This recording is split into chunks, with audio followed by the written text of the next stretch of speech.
Hello and welcome back to ACRA's Good Clinical Podcast. I'm your host, Sophia McLeod. Today I'm joined by Chris Boone, Group VP, Research, Health, and Life Sciences at Oracle, and Alicia Baker McDowell, VP and Head of Global Regulatory Strategy at Fortrea. Chris and Alicia are here to discuss what it takes to run successful clinical trials across borders and explore the shift from transactional outsourcing to truly co-created partnerships. They discuss how sponsors, CROs, and tech partners are redefining collaboration, tackling data fragmentation, and striking the right balance between global consistency and local execution to deliver more effective clinical trials worldwide.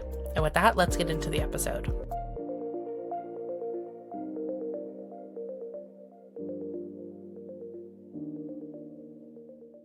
Alicia, Chris, thanks so much for joining me today on GCP. We're going to talk all things global trials, global partnerships. I think this will be a really interesting conversation.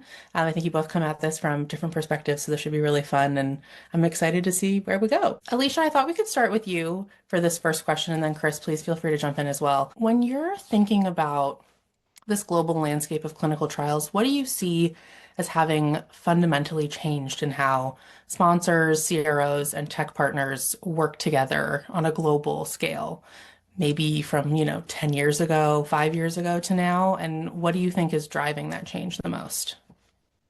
Great. So it's a good question. And at a fundamental level, I think that partnerships have shifted from transactional execution models to really interdependent operating ecosystems.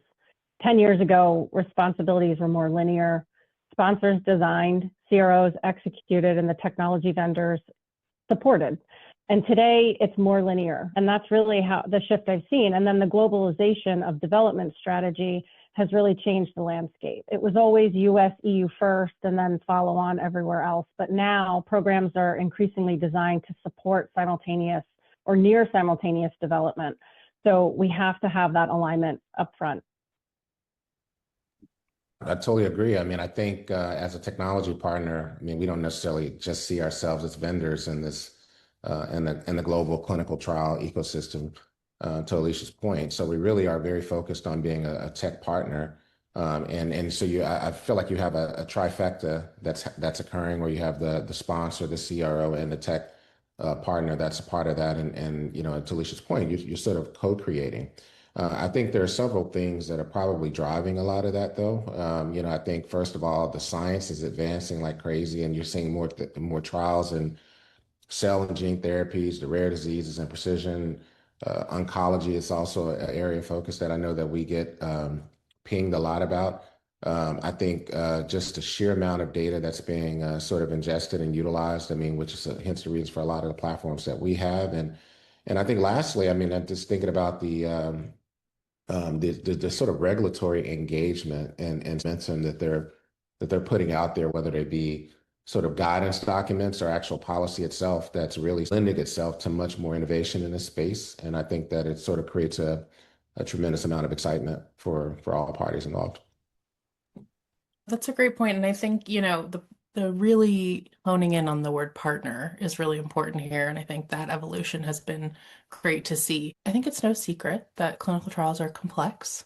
And going global has been great for a lot of reasons and is necessary for a lot of reasons. And I think that global partnership landscape creates a lot of opportunity, but that also introduces another layer of complexity, whether it's the regions you're working in, the systems you're using, the vast amount of stakeholders you might be partnering with. Chris, maybe we'll start with you for this one. What do you see as some of the most common points of friction in trying to develop and work within these partnerships? And how do you think about addressing them early so that they don't kind of balloon into a real problem? I think one of the bigger challenges, and this may sound like a broken record because everyone has talked about it, the issue of data interoperability still exists. I know that everyone is rather distracted or obsessed with the expanded use of AI, but data interoperability is still a fundamental issue. You have to agree on that. You think about a situation where you have a sponsor who's running a global trial that's spanning, I don't know, 8 or 9 countries, and they have a tech platform effectively that was built for only one of those regulatory environments. So I think that you have to assume that there are certain things that need to be sort of put in place to make that happen. I think making Data standards, part of that governance conversation is important. It's not just an IT thing. And it's something you generally want to have before you even, engage in any sort of contractual relationship.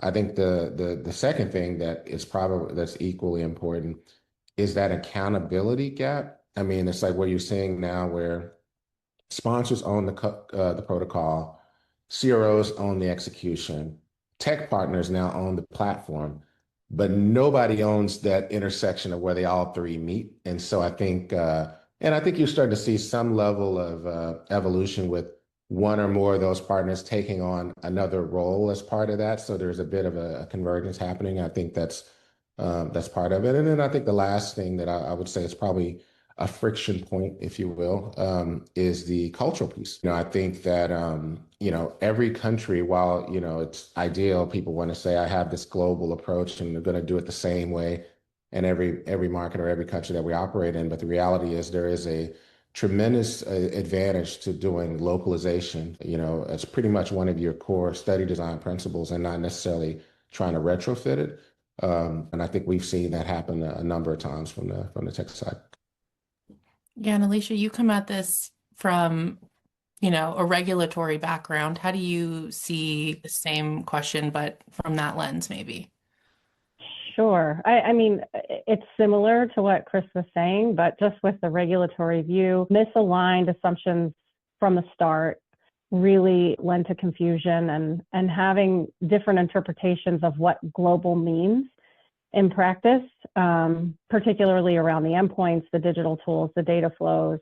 You have to think of that from the beginning. So the early joint feasibility and regulatory scenario planning really plays into making that successful and not just an operational kickoff.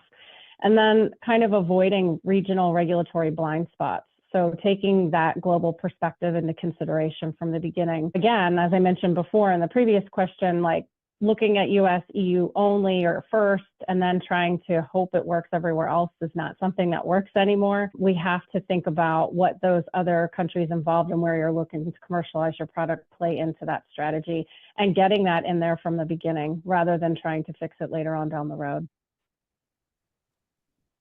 Yeah, and we talked a bit a second ago about the number of partners, and as you're Mm. trusting folks around the world to really take their piece of the trial and run with it, and you hope that they come back and have done everything by the book. I think a contract sets that out. But what sort of practical strategies have you seen actually work to build trust and accountability across, some of your global partnerships beyond just kind of a basic contractual agreement? So thinking through that, really right-sized transparency has helped. So open sharing of regulatory risk.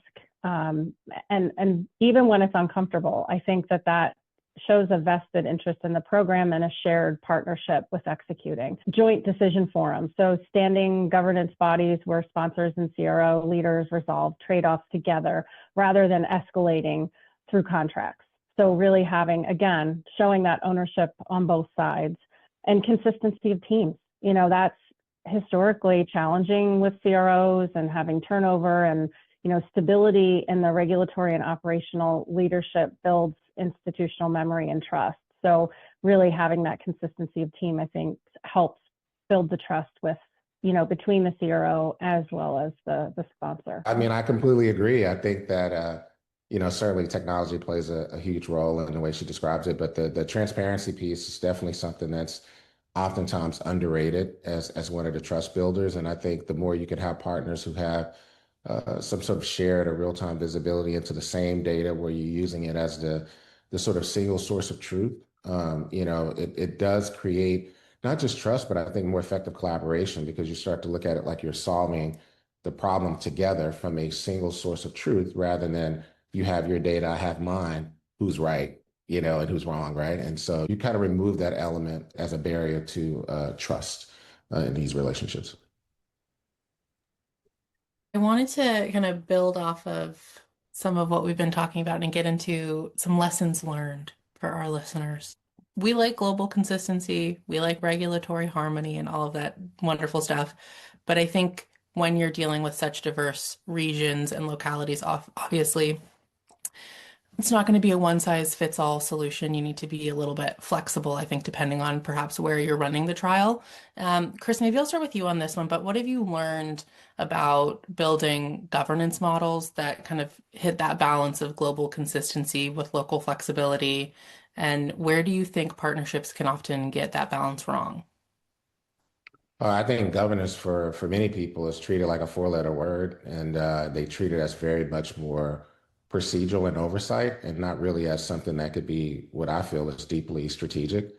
And that's probably where a lot of partnerships fall apart. As they're treating it much more as an administrative burden rather than almost like a decision matrix or a decision architecture that would drive how things are really cultivated. And that generally happens though when you approach things from sort of you know, there's clarity in sort of the tiered decision making structure, right? So you're going to establish, your global standards, which must be consistent irrespective of location, right? So, I mean, you got things like data definitions, safety reporting, regulatory documentation. Those types of things are effectively your non-negotiables, right? I mean, so that should be centrally managed. But then you got other things that require a little bit more of a sort of local adjustment or adaptation. And that could be site communication. It could be how you engage with patients. It could be local IRB or ethical considerations, and honestly, even how data is collected. Because when we're running these sort of multinational studies, where we see what you do in Germany, definitely not what you see in the U.S. I mean, there's a number of factors and considerations as to why you would do that.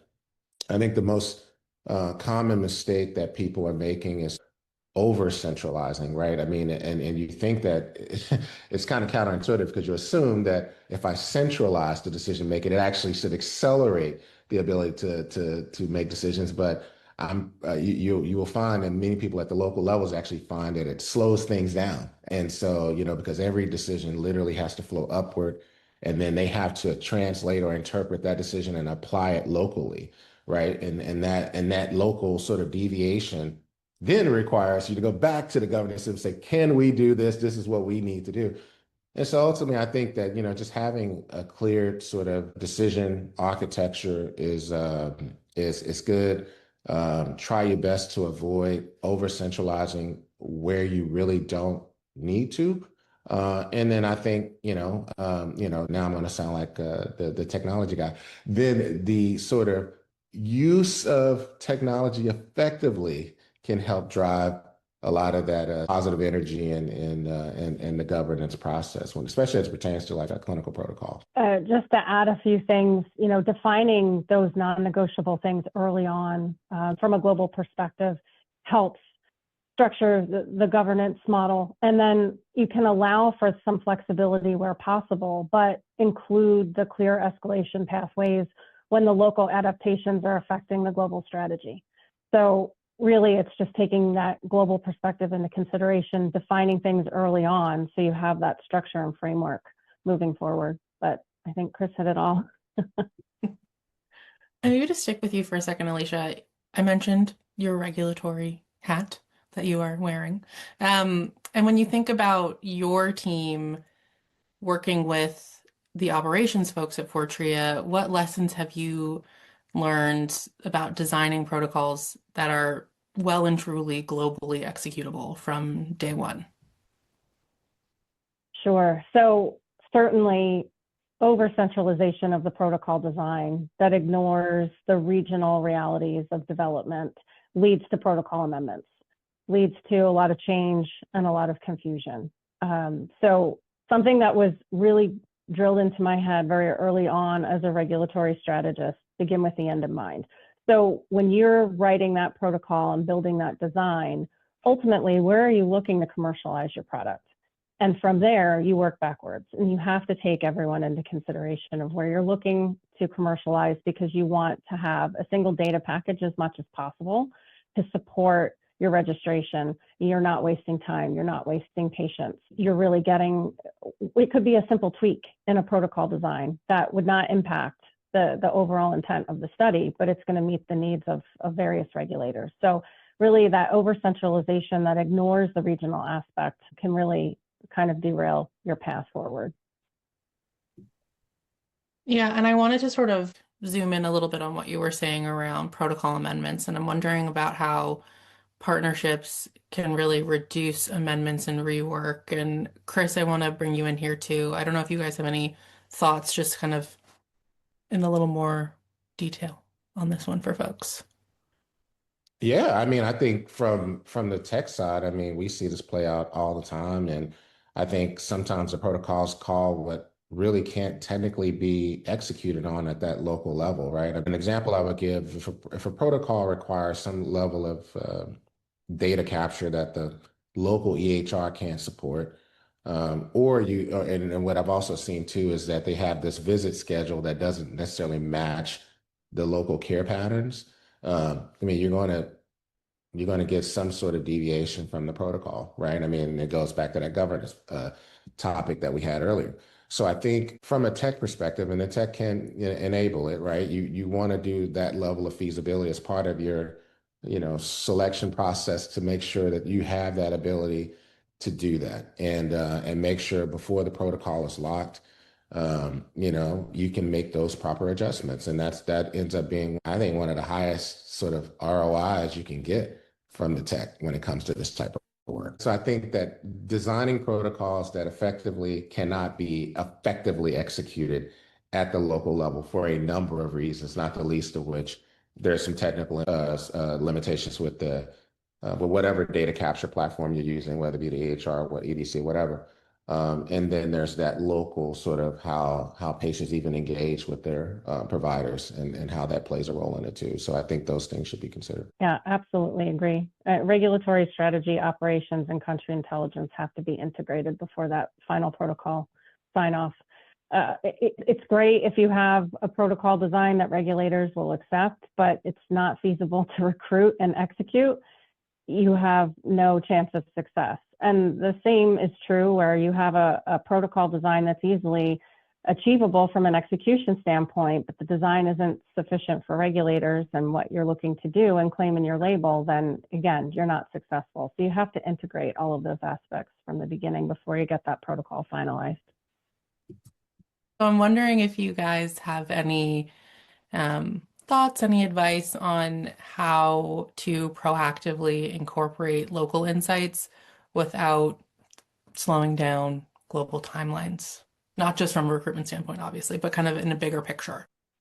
Early multi-region protocol reviews, again, with what I just mentioned, regulatory and operational and site voices at the table to really talk about the design and does it meet the needs of what you're looking to do with it, as well as can you actually execute on this trial? You have to have that multifaceted assessment to try to avoid rework and amendments down the line. I mean, you can't always avoid them, but if you have a well thought out design, thinking of it from several perspectives at the beginning, you certainly reduce the chances of having those amendments. Yeah, yeah. I mean, I'll just build on what Alicia's saying. I think that really designing for learning, not just execution, is important. I think right now we're in an era where the technology capabilities I feel like they're infinite. We're capturing a lot, we're generating a lot of extraordinary data from many different sources, whether it be obviously the real world data from the EHR or the genomic data or patient reported data. And we all have this platform now where we can actually integrate and bring all those data sources together, which historically has not been the case. So I think that you really want to sort of, as you're thinking about protocol design, and you want to predefine many of those criteria, and in order to get the cleanest data set you can get. I think the next generation of a partnership certainly will be built around this concept of what I like to say continuous learning loops. So you really are just learning from every study, every interaction continuously, and it's like a continuous feedback loop that I think will only improve studies and trials as we move forward, and especially as folks continue to conduct more multinational studies. I think that's going to be critical. Well, technology has come up in a number of my questions and therefore your answers today, but I wanted to make sure we had some time that was really focused on technology specifically. And so, Chris, I'm curious about your perspective on this as someone who's obviously at a tech company, and then Alicia, yours as someone who is interacting and existing in partnerships with technology companies. I'm curious about in practice, sort of the day to day, how are these technology partnerships helping to both reduce fragmentation, but also improve data quality across regions? And are there any sort of instances where some digital solutions have maybe fallen short of expectations and you've had to kind of go back and reassess and try something new? Yeah.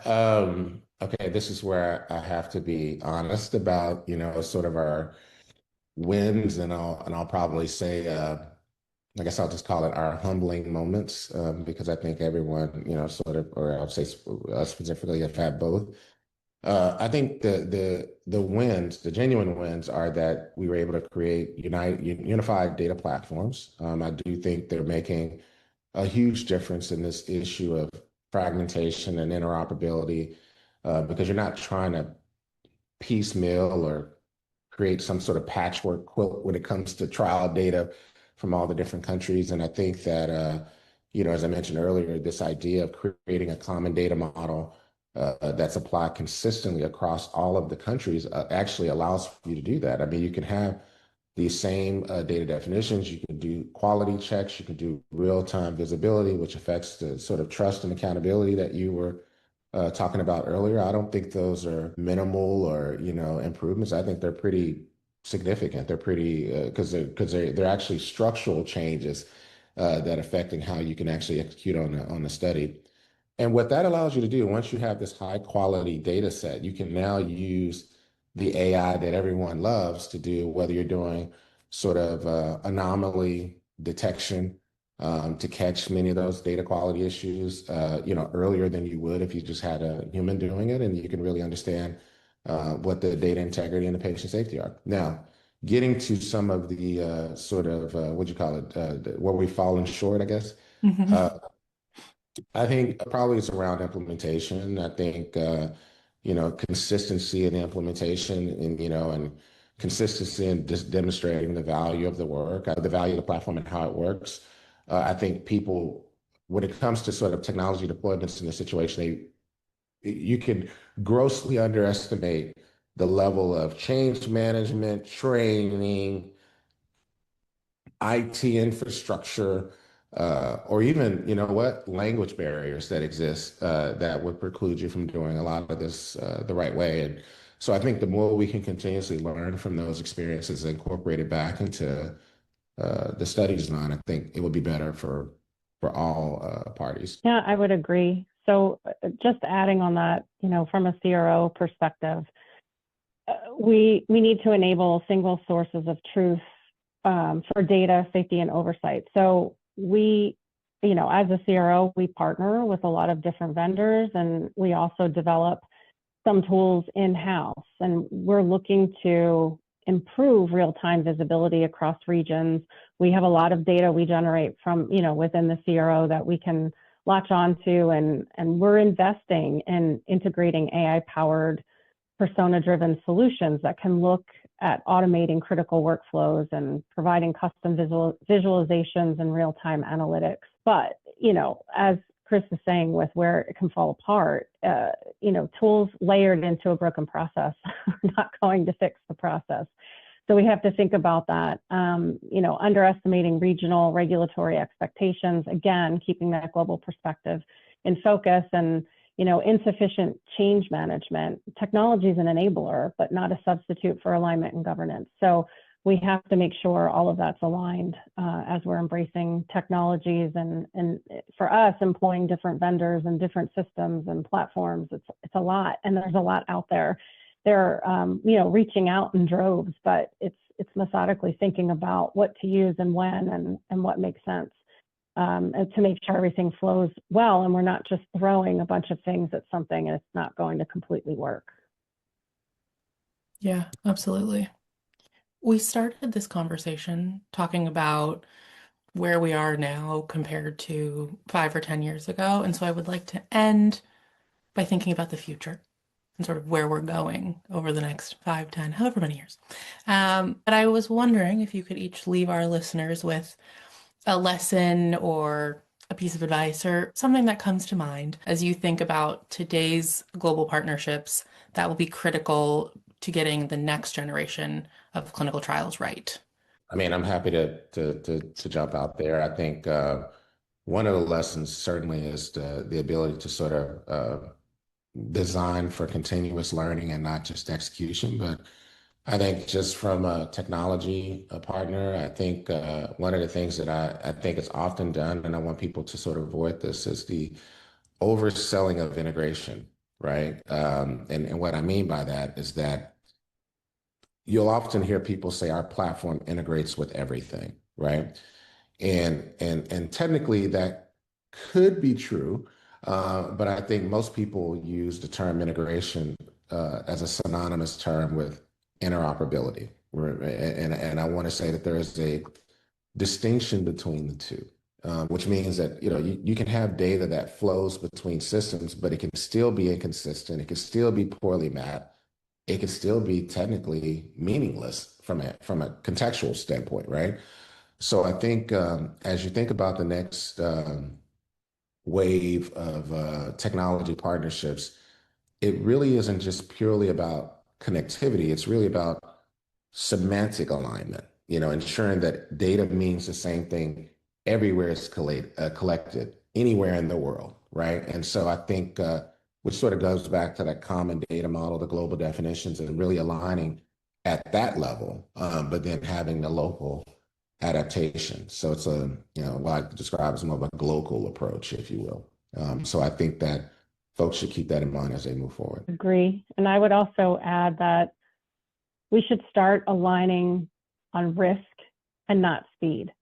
I know from a CRO perspective, we have clients that come to us and they just talk about speed and getting things done faster, but it's critical that the partnership is built on identifying regulatory, operational, and data integrity risks early across all regions, again, beginning with the end in mind of where you're looking to commercialize. And that ultimately allows programs to move faster, amend protocols less, and deliver a stronger submission. So really the future belongs to partnerships that treat global development as a shared design challenge and not a handoff exercise, like we were saying before, where it was transactional, outsourcing and a sponsor develops and a CRO executes. It's really, truly a partnership with both parties invested in moving the asset forward.